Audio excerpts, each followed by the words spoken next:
What's up mga tol? Tuturo ko sa inyo paano mag-double dash. So, ang dami nagre-request po sa akin. At kuya, paano mag-double dash? So, ganito lang po ang trick ko. Ganito lang po mag-double dash. Ganito lang po mag-double dash mga repa. So, try na natin. Teka lang, inaarang. Teka lang, ganito na mag-double dash mga repa.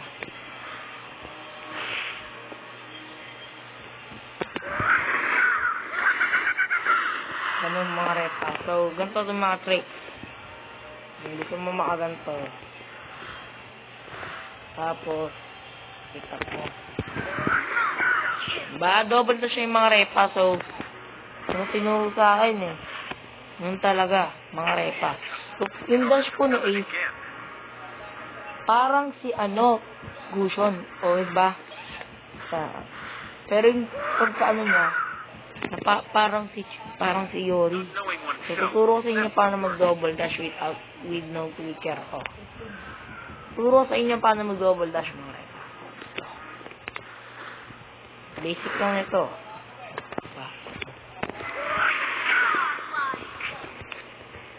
Diba? Saan na mag-double dash mga repa?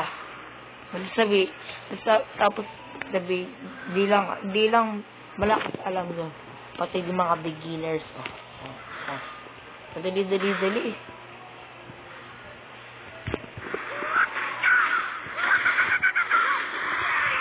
Titis, mga repa. So, ganun na mag-double dash. Sabihin nyo, hindi ako marunong mag-double dash. Ano ba naman kayo? Everybody has to start somewhere. Grabe.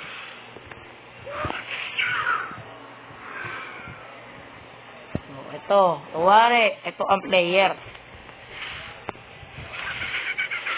Nipa niya sa tore. Mali yun. Dapat, ganito manipa sa tore mo. Ganon. Tapos pag di mo natamaan ng ulti, suntokin mo na lang. Yun. Sabihin nyo, hindi ako marunong mag-double dash. So, dami nagre-request sa inyo. In the world of Kung Fu, speed defines the winner. Gusto ko ng enemy, dito pa sa bato-bato. Knowing is not enough. We must Isa yung layo nun, Gor. Sana yun. Ito mag-double dash.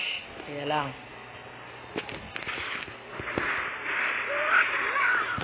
Ganun.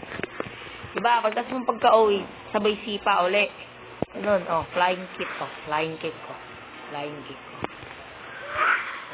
Flying kick. Di nyo alam yun. Di nyo kaya yun. Flying kick. Tapos ko na yung double dash. Ganun naman. Ayun to.